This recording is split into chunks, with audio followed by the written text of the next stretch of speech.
Yes. Good morning to all the students. Today, this is the video for 11th class subject English compulsory. जो अपना continue जो video चल रहा है class 11 subject English compulsory, इसमें topic चल रहा है डिटरमिनर्स।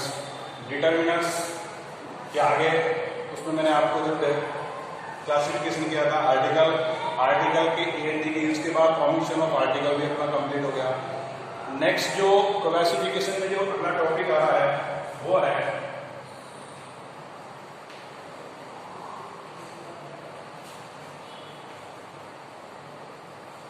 डेमोन्स्ट्रेटिव, प्रदर्शित करने वाले। इसमें डेमोन्स्ट्रेटिव में कौन कौन से हैं उस दिन भी आपको बताया था, दिस, दैट, दिस, दोस, और इन चीजों को आपने छोटी क्लास में खूब पढ़ा है। दिस, दैट, दिस, दोस का प्रयोग आता है। वंस अगेन आपको मैं रिपीट कर रहा हूं, this, read fast, listen carefully. If you have any problems, contact us again 9166308682. This and that are used for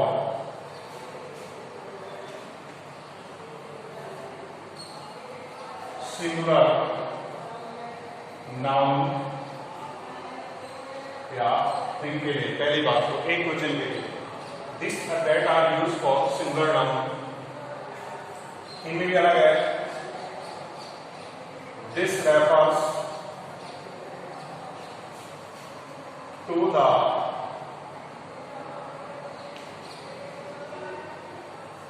things are near to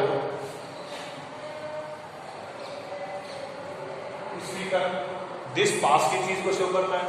this refers to the things are near to speaker. Example,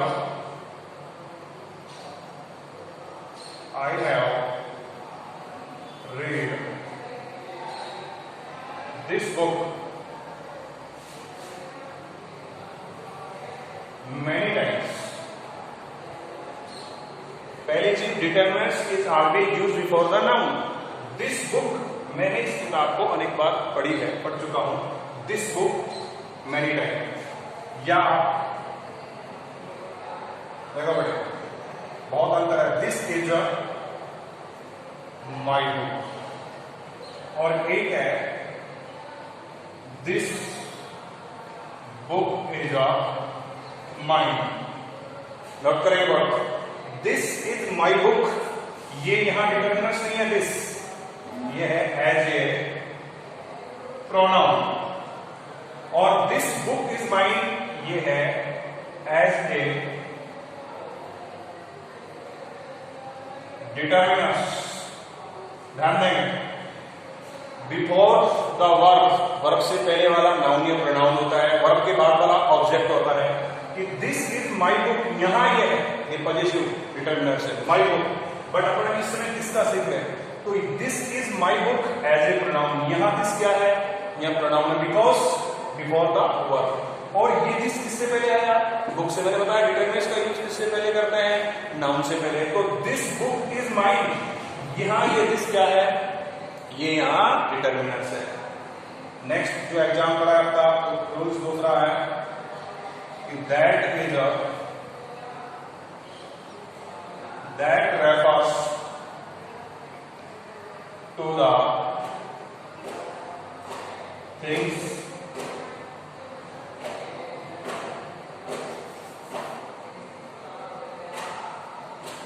far away from speaker। देखो, दोनों का use singular के लिए होता है, लेकिन this आपने छोटी कक्षा में समीप का है, नजदीक की चीजों के लिए। That refers to the things far away from. That इस बात को शो करता है कि जो कोई वस्तु है, वो चीज है, वो स्पीकर से, वक्ता से दूर है, फार away from speaker. For example,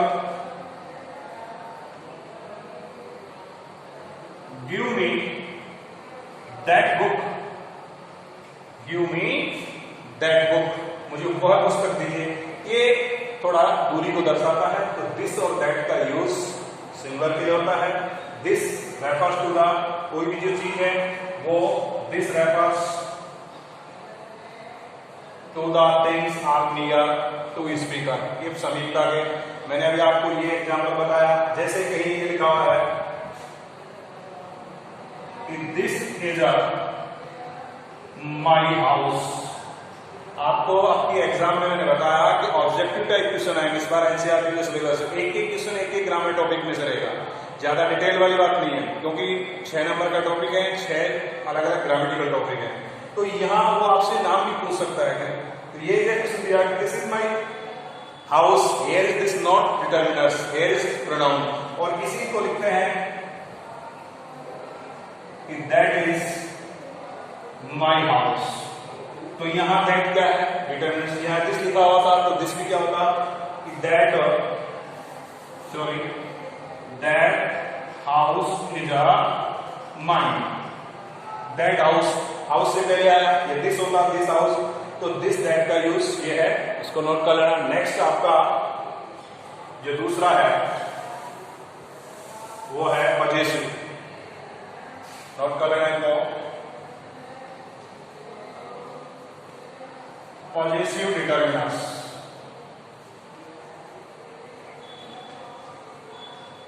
वैसे मैंने आपको पहले ही बता दिया था, वंस अगेन वापस इसमें आता है माइंड,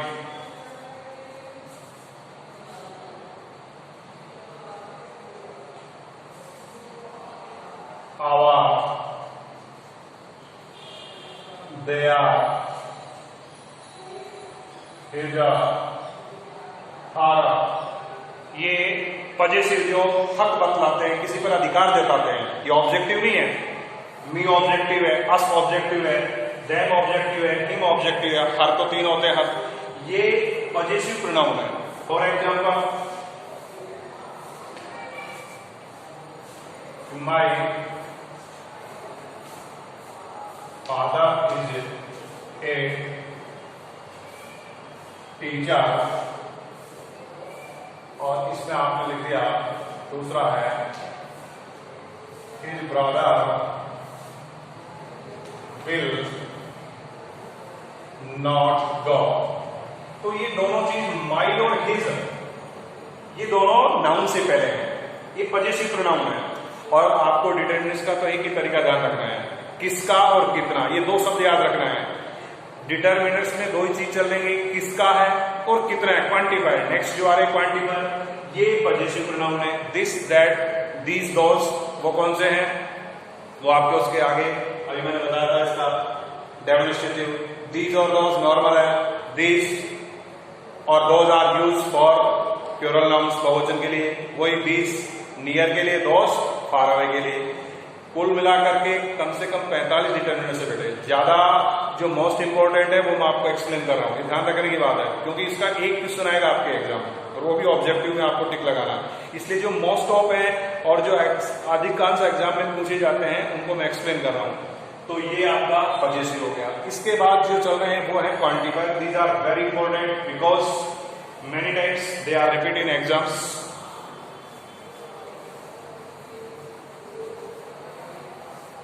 क्वांटिफायर,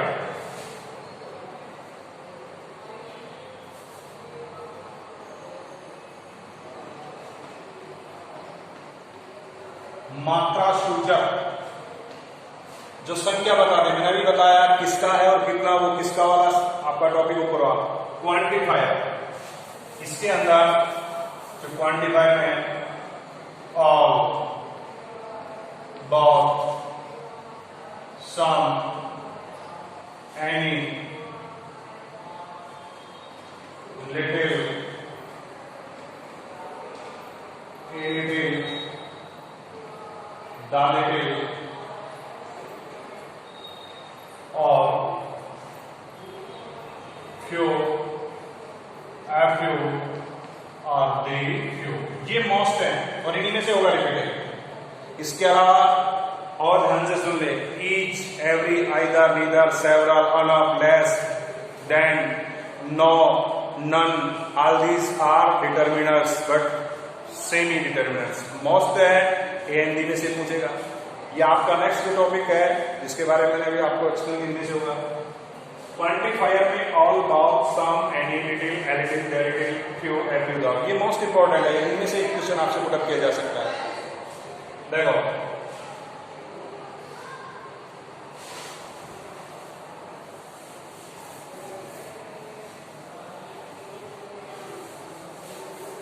एक क्वांटिफायर एक एक में एक्सप्लेन कर रहा हूं।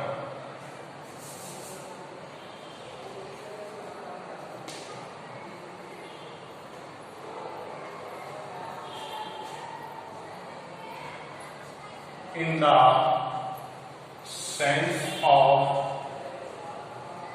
full, संपूर्णता क्या होता है? All is used in the sense of full, पूर्णता की संपूर्णता में। जैसे आपने एक सेंटेंस एग्जाम्पल,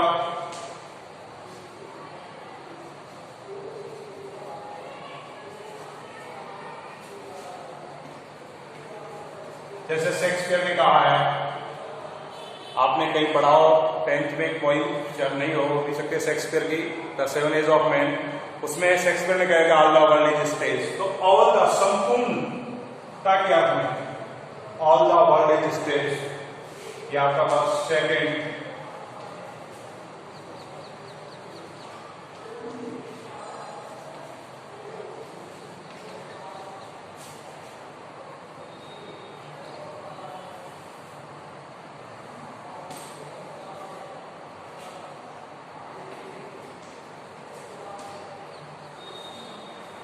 चमकने वाली सभी वस्तुएं सोना नहीं मिले, all that glittering is not gold, वो सब। तो और संपूर्णता के अर्थ में, पूर्णता के अर्थ में किसका प्रयोग होता है? और जब वो फूल का हो, जैसे इस all the world is stage. बहुत सेकेंड मैंने कहा क्वांटिफायर है, क्वांटिफायर वाले में इतना, और जो इससे ऊपर वाले थे पजेसिव और एक आपके डेमोन्स्ट्रेटिव, इनका सबका किसका वहां अधिकार वाली बात होती है। All that glittering is not God, चमकने वाली हर चीज। नेक्स्ट आपका है बौद्ध, फॉर ओनली टू, इधर योड फॉर टू, दो के अर्थ में, इज यूज फॉर टू, दो के लिए।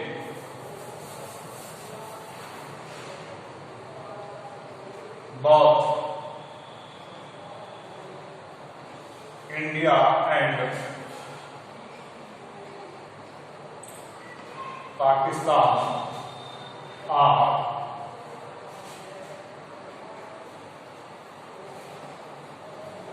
Developing country.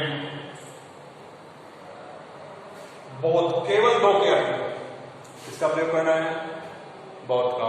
In whole full sense we use all. Next आपका मेजर यूज सम, इसका अर्थ होता है कुछ, सम का अर्थ होता है कुछ, लेकिन इसका जो यूज है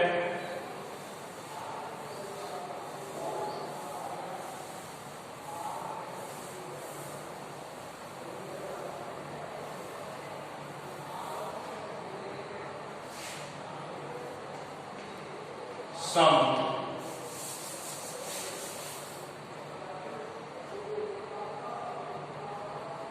in a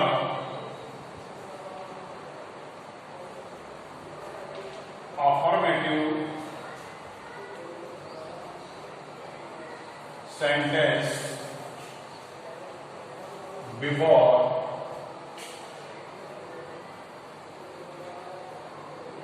countable and uncountable things. साधारण वाक्यों में गिनने योग्य व नहीं गिनने योग्य नाउन कह दो या थिंग्स है, पहली बात। Second, before singular and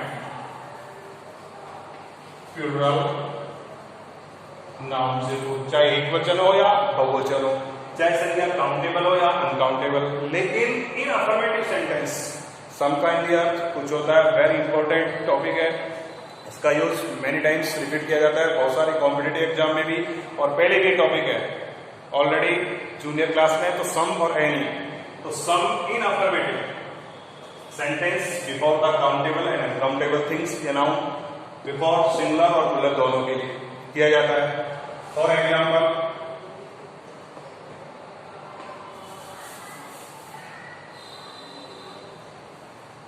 we have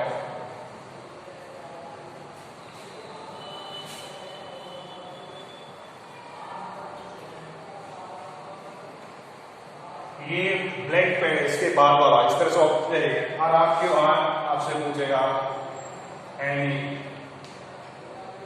शाम माई, जो भी आपका है डिटर्मिनेंट है सॉरी ऑप्शन में, तो रिक्त स्थान के बाद वाला जो शब्द है वो दिए गया, वो काउंटेबल हो या अनकाउंटेबल, आपको उसका प्रयोग करना है सम का। देखो we have somehow to win the match, ये हो अनकाउंटेबल है। Second example, I have books in my bag, what is this, countable हो, इसका प्रयोग करना है शम का use. Third example, there is water in the pot, water is uncountable, books countable। तो बट इंपॉर्टेंट थिंग्स, ये दिया गया वाक्य कैसा होना चाहिए, अफर्मेटिव होना चाहिए। अफर्मेटिव सेंटेंस के अंदर चाहे दिया गया वर्ड काउंटेबल या अनकाउंटेबल हो, सिंगुलर या प्लूरल हो, वी यूज सम का यूज करना है। कौन से सेंटेंस में, अफर्मेटिव सेंटेंस में, ठीक है। Next any,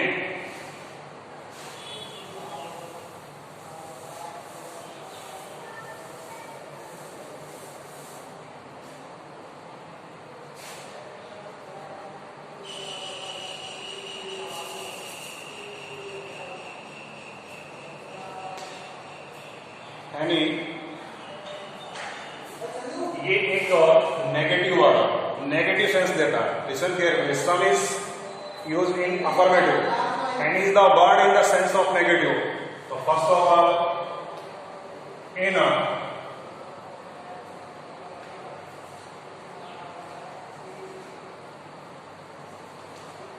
negative and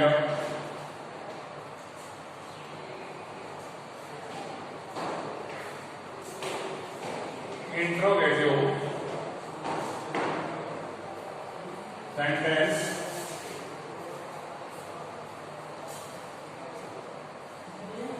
before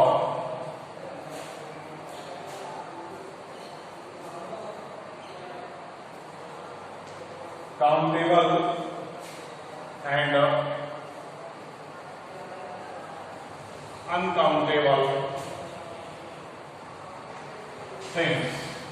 लेकिन वाक्य या तो नेगेटिव होना चाहिए, नेगेटिव या इंट्रोगेटिव सेंटेंस, या तो प्रश्नवाचक होगा या नकारात्मक वाक्यों में वही काउंटेबल और अनकाउंटेबल। रूल सेकंड में बिफोर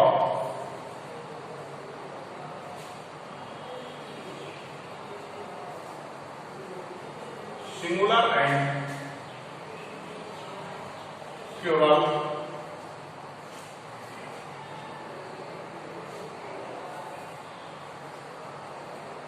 थिंग, बिफोर सिंगुलर या प्लूरल थिंग्स।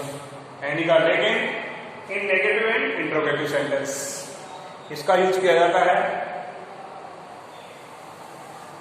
सम का यूज अफर्मेटिव सेंटेंस में, एनी का यूज नेगेटिव और इंट्रोगेटिव सेंटेंस में।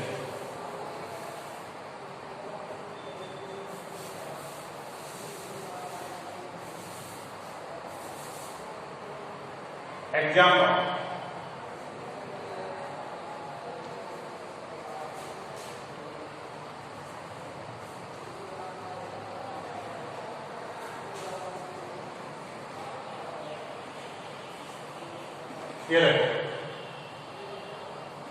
ये क्वेश्चन किससे शुरू हो रहा है? डिड से। यदि दिया गया वाक्य या तो इंट्रोगेटिव या negative, did you see movie last night, automatically आपको ध्यान रखना है कि did you see any movie. यदि आपका सेंटेंस नेगेटिव या इंट्रोगेटिव है, in blank passage we use any. Did you see any movie last night?